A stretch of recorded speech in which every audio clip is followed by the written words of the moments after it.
என் அருமை சகோதரர்களே, பொதுவாக இன்னைக்கு தௌஹீத்வாதின்னு சொல்றோமா இல்லையா? இந்த வார்த்தையே நான் அறிந்தவரை ஏறக்குறைய 20 அல்லது 25 ஆண்டுகளுக்கு முன்னாலதான் இவங்க தௌஹீத்வாதி, இவங்க தௌஹீத்வாதி இல்ல. அப்ப தௌஹீத்வாதி என்ற இந்த வார்த்தை பிரயோகமே இது பழைய வார்த்தைகளும் கிடையாது. நபிகள் நாயகம் ஸல்லல்லாஹு அலைஹி வஸல்லம் என்னைக்கு இந்த உலகத்தில் இருந்தாங்களோ, சஹாபாக்கள், இமாம்கள், தாபிஈன்கள், தபா தாபிஈன்கள், முஹத்தீஸ்கள் இந்த உலகத்தில் வாழ்ந்தாங்களே, அப்பவும் அவங்க யாரையும் பார்த்து இவங்க தௌஹீத்வாதி, இவர் தௌஹீத்வாதி இல்ல என்று என்ன செய்யவில்லை, அவர்கள் சொல்லவில்லை. இந்த வார்த்தை பிரயோகமே ஏறக்குறைய 20 ஆண்டுகள், கூடி கூடி மிஞ்சி மிஞ்சி போனால் 25 ஆண்டுகளுக்கு முன்னால வந்த வார்த்தை தான் இந்த வார்த்தை. மட்டுமில்லாம இந்த வார்த்தை, இந்த தலைப்பை பொறுத்தவரை லுகவிக்குள்ள நான் போக விரும்பல. லுகவின்னு சொன்னா அகராதி, இந்த வார்த்தைக்கு என்ன அர்த்தம், அந்த அகராதிக்குள்ள நான் போகாம இன்னைக்கு பொதுவா தௌஹீத்வாதின்னு சொல்றாங்க பாருங்க. யார சொல்றாங்க? நீங்க அரபி மொழியை வச்சு பாத்தீங்களாக்க அகராதியில ஒரு வார்த்தை இருக்கு, புழக்கத்துல வேற ஒரு பொருள் இருக்கும். உதாரணமா சலா என்ற வார்த்தையை நீங்கள் வைத்துக் கொள்ளுங்கள். சலா என்ற அந்த வார்த்தைக்கு நீங்கள் அகராதியை எடுத்து பார்த்து அர்த்தத்தை பார்த்தால் சலானா என்ன அர்த்தம்? ஐ அத்வா, சலா பண்றேன்னு சொன்னா அதுக்கு என்ன அர்த்தம்? நான் துவா செய்யறேன். குர்ஆன்ல அல்லாஹ் சொல்லி காட்டுவான், ஃபஸல்லி அலைஹிம், நபியே அவர்களுக்கு நீங்கள் துவா செய்யுங்கள். அவங்களுக்கு தொழுவ அல்லாஹ் சொல்லல, நபியே யாரு சதக்கா கொடுத்தாங்களோ, யாரு ஜக்காத்து கொடுத்தாங்களோ, ஃபஸல்லி அலைஹிம் அவர்களுக்கு நீங்க என்ன பண்ணுங்க? துவா செய்யுங்க. ஸலவாத் ஸலவாத் சொல்ற மத்தியலா, ஸலவாத்னால என்ன? நபிகள் நாயகத்திற்காக நாம் கேட்கக்கூடிய துவா. அப்ப சலா என்ற அந்த வார்த்தை லுகவியை, அகராதியை நீங்கள் எடுத்து பார்த்தால் துவா செய்வது, நான் உட்கார்ந்து கையை தூக்கி துவா செய்யற பாருங்க, நான் என்ன பண்றேன்? லுகவி பிரகாரம் நான் சலா பண்றேன். அதே சமயத்தில் புழக்கத்தில் இஸ்திலாஹ்ல அந்த வார்த்தை நீங்க பாத்தீங்களாக்க அதுக்கு என்ன அர்த்தம்? தக்பீர் கட்டி தொழுகிறது. அதாவது ஹய்ய அலா ஸலாஹ், ஹய்ய அலல் ஃபலாஹ் என்று பாங்கல கூப்பிடுறாங்களே, அது எந்த சலாவுக்கு? வெறுமனை துவா செய்து விட்டு செல்வதற்காக அல்ல, நீங்கள் தொழுவதற்காக பள்ளிவாசலுக்கு வாங்க என்று சொல்லப்படுது. அப்ப இந்த தௌஹீத்வாதி என்ற இந்த தலைப்பை பொறுத்தவரை அகராதி தரக்கூடிய அர்த்தத்துக்குள்ள நான் போக விரும்பல. அப்படி போகவும் முடியாது. எந்த அர்த்தத்துக்கு நான் வர்றேன் அப்படின்னு சொன்னா, இஸ்திலாஹ் என்று சொல்லக்கூடிய புழக்கத்தில் எந்த அர்த்தத்தை நம்ம கொள்றோமோ அந்த அர்த்தத்துக்குள்ள இந்த தலைப்பை வச்சுக்கிறலாம். அது மட்டும் இல்லாம நம்ம தௌஹீதுன்னு சொல்றோம் பாருங்க, இந்த வார்த்தைக்கு உங்களுக்கு அர்த்தம் தெரியும். தௌஹீத் என்று சொன்னால் ஏகத்துவம். இந்த வார்த்தையை என்னை விட உங்களுக்கு மீனிங் ஜாஸ்தியாவே தெரியும்.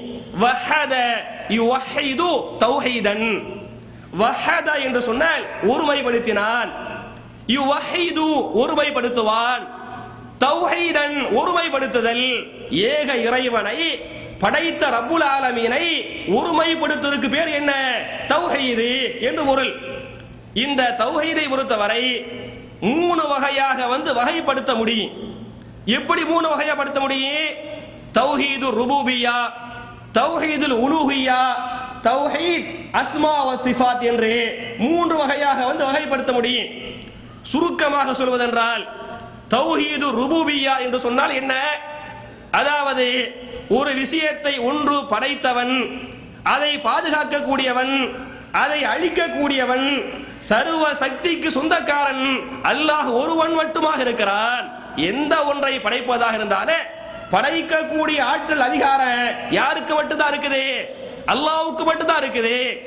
அதே சமயத்தில் அதே பொருளை பாதுகாக்கக்கூடிய அதிகாரம், அதே பொருளை அழிக்கக்கூடிய அதிகாரம், இந்த அதிகாரங்கள் எல்லாம் அல்லாஹ் ஒருவனுக்கு மட்டுமே சொந்தம் என்பதை ஆழமாக அழுத்தமாக நம்புறதுக்கு பேர் தௌஹீது அர்-ருபூபிய்யா. குர்ஆன்ல நம்ம ஓதுற பாருங்க, அல்ஹம்துலில்லாஹி ரப்பில் ஆலமீன் என்று ஓதுகிறோமா இல்லையா? இந்த அல்ஹம்துலில்லாஹி ரப்பில் ஆலமீன் என்ற வார்த்தையை தௌஹீது ருபூபிய்யாவிற்கு ஒரு அழகான ஆதாரம். இரண்டாவது தௌஹீதை எப்படி வகைப்படுத்துவாங்கன்னு சொன்னா தௌஹீதுல் உலூஹிய்யா, அதாவது இபாதத்திற்குரியவன் அல்லாஹ் ஒருவன் மட்டுமே. நீங்கள் வணங்க வேண்டும் என்று சொன்னால் அது எந்த வணக்கமாக இருந்தாலும் சரி, தொழுவதாக இருந்தாலும் சரி, நோபாக இருக்கலாம், ஜக்காத்தாக இருக்கலாம், ஹஜ்ஜாக இருக்கலாம், ஏனைய இபாதத்துகளாக இருக்கலாம், எந்த வணக்கமாக இருந்தாலே வணக்கத்திற்கு சொந்தக்காரன் அல்லாஹ் ஒருவன் மட்டுமே என்பதை நாம் உறுதியாக நம்பி அந்த அமலை செய்வதற்கு பேர் என்ன? தௌஹீதுல் உலூஹியா. இதுக்கு என்ன ஆதாரம் சொன்ன, திருமறை குர்ஆனுடைய சூரத்துல் பக்ரா என்ற 2வது அத்தியாயத்தின் 21வது வசனம். அதில் அல்லாஹ் சொல்லி காட்டுறான், யா அய்யுஹன் நாஸு உஅ்புது ரப்பக்கும் அல்லதீ ஹலகக்கும் வல்லதீன மின் கப்லிக்கும் லஅல்லக்கும் தத்தகூன். ஈமான் கொண்ட மக்களே, யா அய்யுஹன் நாஸ் மக்களே என்று அல்லாஹ் அழைத்து, உஅ்புது ரப்பக்கும் உங்களை படைத்த ரப்பை நீங்கள் வணங்குங்கள். அவன் எப்படிப்பட்ட ரப்பு? அல்லதீ ஹலகக்கும் அவன்தான் உங்களையும் படைத்தான், உங்களுடைய முன்னோர்களையும் படைத்தான். உங்களையும் உங்களுடைய முன்னோர்களையும் படைத்த அல்லாஹு ரப்புல் ஆலமீனை நீங்கள் வணங்குங்கள் என்று சொல்றானே. அப்ப வணக்கம் என்பது அல்லாஹ் ஒருவனுக்கு மட்டுமே சொந்தம் என்பதற்கு இந்த வசனம் ஆதாரம். அதே மாதிரி 3வது தௌஹீதை பிரிப்பாங்க, தௌஹீத் அஸ்மா வ சிஃபாத். நம்ம எல்லாருக்கும் தெரியும், அல்லாஹ்வுக்கு 99 பெயர்கள் உள்ளன. 99 பண்புகளுக்கு சொந்தக்காரன் அல்லாஹ் ரப்புல் ஆலமீன் என்பது நம்ம எல்லாருக்கும் தெரியும். அந்த 99 பண்புகள் அல்லாஹ் ஒருவனுக்கு மட்டுமே உள்ளது. அந்த பண்புகளுக்கு வேற யாருக்கு என்ன இல்ல? சொந்தக்காரவங்க இல்ல. குர்ஆன்ல சூரா பனு இஸ்ரா என்று சொல்லக்கூடிய 17வது அத்தியாயத்தின் 110வது வசனத்துல இந்த செய்தி அல்லாஹ் சொல்லி காட்டுறான், குலிது அல்லாஹ் அவிதுர் ரஹ்மான் ஐயம்மா ததுஉ ஃபலஹுல் அஸ்மாஉல் ஹுஸ்னா. குலிது அல்லாஹ் நீங்கள் அல்லாஹ்வை அல்லாஹ் என்றோ ரஹ்மான் என்றோ நீங்கள் கூப்பிடுங்கள். ஐயம்மா ததுஉ நீங்கள் அவனை எப்படி அழைத்தாலும் ஃபலஹுல் அஸ்மாஉல் ஹுஸ்னா அவனுக்கென்று பல பண்புகளுக்கு பல பெயர்களுக்கு அவன் சொந்தக்காரன். அப்படிப்பட்ட பெயர்களை கொண்டு அப்படிப்பட்ட பண்புகளை கொண்டு நீங்கள் அழைத்துக் கொள்ளலாம் என்று அல்லாஹ் சொல்லி காட்டுறான. அப்ப அல்லாஹ்வுக்கு இருக்கக்கூடிய அந்த 99 பண்புகளுக்கு அல்லாஹ் மட்டுமே சொந்தக்காரன். அவரை தவிர வேற எவரும் எதுவும் சொந்தக்காரர்கள் அல்ல என்பதை நம்ம உறுதியா நம்பிட்டோம் சொன்னா அதுக்கு பேர் என்ன? தௌஹீது. இந்த தௌஹீதை பொறுத்தவரை என் அருமை சகோதரர்களே, எத்தனையோ இந்துக்கள் கூட இஸ்லாத்தை ஏற்றுக்கொள்ளாத இந்து மதத்தை சார்ந்தவர்கள் பல பேர் இன்னைக்கு தௌஹீதை நம்புறாங்க. படைச்சவன் ஒரு கடவுள் தான், அந்த கடவுள் தான் பாதுகாக்கிறான், அந்த கடவுளை தான் வணங்கனே, அந்த கடவுளுக்கு இந்த எல்லா விதமான பண்புகளும் இருக்கிறது என்று சொல்லி எனக்கு தெரிஞ்ச எத்தனையோ இந்துக்கள் இந்த தௌஹீதை என்ன பண்றாங்க? தௌஹீதுடைய இந்த 3 பண்புகளையும் 3 வகைகளையும் அவங்க நம்புறாங்க. அப்படி நம்பிய காரணத்தால் அவங்கள தௌஹீத்வாதின்னு சொல்ல முடியுமா? ஒரு ராமசாமி, ஒரு கந்தசாமி தௌஹீதுடைய 3 வகைகளை நம்புறாங்க. அப்படி நம்புறனால இந்த ராமசாமி தௌஹீத்வாதி, இந்த கந்தசாமி தௌஹீத்வாதி என்று சொல்ல முடியுமா? நிச்சயமா சொல்ல முடியாது. எனவே தான் நான் தௌஹீத்வாதின்னு யார சொல்ல வர்றான்னு சொன்ன, லுகவிக்குள்ள போகாம அகராதிக்குள்ள போகாம நம்ம புழக்கத்துல பயன்படுத்துற பாருங்க, அந்த அடிப்படையில் தௌஹீத்வாதி இன்னைக்கு யார சொல்லுவோம் அப்படின்னு சொன்ன, எவர்கள் குர்ஆன் ஹதீஸுக்கு சொந்தக்காரர்களோ அவங்களுடைய வாழ்க்கை ஷிர்க் பண்ண மாட்டாங்க, பிதாத் பண்ண மாட்டாங்க, குர்ஆனுடைய ஒவ்வொரு வசனங்களையும் அப்படியே பின்பற்றுவாங்க. அப்ப குர்ஆன் ஹதீஸை யாரு பின்பற்றாங்களோ அவர்களுக்கு பேர் என்ன? தௌஹீத்வாதிகள். லுகவில சொல்ல வரல, அகராதி அர்த்தம் கிடையாது. புலக்கத்தின் பிரகாரம் குர்ஆன் ஹதீஸை யாரு பின்பற்றாங்களோ அவங்க எல்லாம் யாரு? தௌஹீத்வாதிகள். அப்ப தௌஹீத்வாதிகளை பொறுத்தவரை அவர்கள் ஷிர்க் செய்ய மாட்டார்கள், அவங்க பிதாத் பண்ண மாட்டாங்க, அவங்க தர்காக்கு போக மாட்டாங்க, அவங்க மௌலூத் ஓத மாட்டாங்க, அவங்க மதுஹபை நம்ப மாட்டாங்க என்று குர்ஆன் ஹதீஸை மட்டும் நம்பி அவைகளை மட்டும் யாரு பின்பற்றாங்களோ அவர்கள் தௌஹீத்வாதிகள் என்ற அடிப்படையில் என் அருமை சகோதரர்களே, என் அருமை தாய்மார்களே, சஹாபாக்கள், சத்திய சஹாபாக்கள் உண்மையிலே தௌஹீத்வாதியா இருந்தாங்க. அவர்கள் குர்ஆன் ஹதீஸை முழுக்க முழுக்க அப்படியே பின்பற்றினார்கள் என்பதற்கு பல்வேறு வரலாற்று சான்றுகளை உங்களுக்கு நான் ஞாபகம் ஊட்டுறேன். சஹாபாக்கள் குர்ஆன் ஹதீஸை எப்படி பின்பற்றினாங்க, குர்ஆன் ஹதீஸுக்கு எப்படி கட்டுப்பட்டாங்க என்று சொன்னால், திருமறை குர்ஆன்ல ஒரு வசனத்தை அல்லாஹ் சொல்லி காட்டுறான், யா அய்யுஹல்லதீன ஆமனு அத்தியுல்லாஹ வ அத்தியுர் ரசூல் வலா துப்திலு அஅமாலக்கும். ஈமான் கொண்ட மக்களே, விசுவாசிகளே, நீங்கள் அல்லாஹ்வுக்கும் அல்லாஹ்வுடைய ரசூலுக்கும் கட்டுப்படுங்கள், அல்லாஹ்வையும் அல்லாஹ்வுடைய ரசூலையும் பின்பற்றுங்கள். வலா துபுத்திலு அஅமாலக்கும், உங்களுடைய அமல்களை நீங்கள் அழித்து நாசமாக்கி விட வேண்டாம் என்று அல்லாஹ் சொல்றான் பாருங்க. இந்த வசனத்திற்கு நேரடி எடுத்துக்காட்டாக சஹாபாக்கள் வாழ்ந்தாங்க. சஹாபாக்கள் குர்ஆன் ஹதீஸ அப்படியே பின்பற்றி கட்டுப்பட்டாங்க. அவங்க எப்படி கட்டுப்பட்டாங்கன்னு சொன்ன ஒரு செய்தியை, ஒரு ஹதீஸ ஞாபகம் ஊட்ட, ஒரு சஹாபி மௌத்தா போயிருவாங்க. மிகச்சிறந்த சஹாபி, மதீனத்து சஹாபாக்கள்ல, அன்சாரிய சஹாபாக்கள்ல, எப்படி மக்கத்து சஹாபாக்கள்ல அபூபக்கர் சித்திக் ரலியல்லாஹு அன்ஹு மிகச்சிறந்த சஹாபியோ, உமர் ரலியல்லாஹு அன்ஹு மிகச்சிறந்த சஹாபியோ, அதே போன்று மதீனத்து சஹாபாக்கள்ல சஅத் பின் முஆத் ரலியல்லாஹு அன்ஹு மிகச்சிறந்த சஹாபி. இவங்க மூத்தா போயிருவாங்க. இவங்க மரணிச்ச உடனே சஹாபாக்கள் இவர்களை குளிப்பாட்டி கஃன் செஞ்சு ஜனாசா தொழுக வச்சு அவங்களை கொண்டு போய் அடக்கம் பண்ணுவாங்க. சஹாபாக்கள் பண்ணும்போது நபிகள் நாயகம் ஸல்லல்லாஹு அலைஹி வஸல்லம் சேர்ந்து என்ன பண்ணுவாங்க, அவங்களும் சேர்ந்து இந்த காரியத்தை இந்த சஹாபிக்கு பண்ணுவாங்க. இந்த சஅத அடக்கம் பண்றாங்க பாருங்க. அவங்கள அடக்கம் பண்ணும்போது நபிகள் நாயகம் ஸல்லல்லாஹு அலைஹி வஸல்லம் திடீரென்று சுப்ஹானல்லாஹ் என்று சொன்னார்கள். அவங்க திடீரென்று சுப்ஹானல்லாஹ்னு சொன்ன உடனே ஏன் சொன்னாங்கன்னு சஹாபாக்களுக்கு காரணம் தெரியாது, காரணம் புரியல. சஹாபாக்களும் காரணத்தை என்ன செய்யல, கேட்கல. நபிகள் நாயகம் ஸல்லல்லாஹு அலைஹி வஸல்லம் திடீரென்று சுப்ஹானல்லாஹ் என்று சொன்ன உடனே சஹாபாக்கள் காரணத்தை கேட்காமல், காரணம் தெரியாமல் அப்படியே கட்டுப்பட்டு சுப்ஹானல்லாஹ் என்று சஹாபாக்களும் சொல்லிவிட்டார்கள். கொஞ்ச நேரம் கழிக்கு திருப்பி ரசூல் ஸல்லல்லாஹு அலைஹி வஸல்லம் அல்ஹம்துலில்லாஹ் என்று சொல்வார்கள்.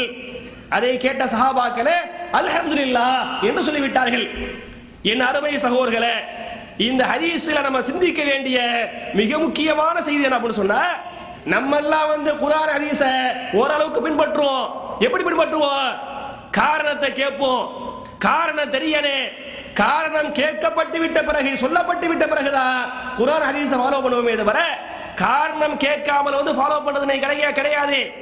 சஹாபாக்களை பொறுத்தவரை ரசூலுல்லாஹ் சுப்ஹானல்லாஹ்னு சொன்னாங்க, சஹாபாக்கள் சுப்ஹானல்லாஹ்னு சொல்லிட்டாங்க. ரசூலுல்லாஹ் அல்ஹம்துலில்லாஹ் சொன்னாங்க, சஹாபாக்கள் காரணத்தை கேட்காம அல்ஹம்துலில்லாஹ் சொல்லிட்டாங்க.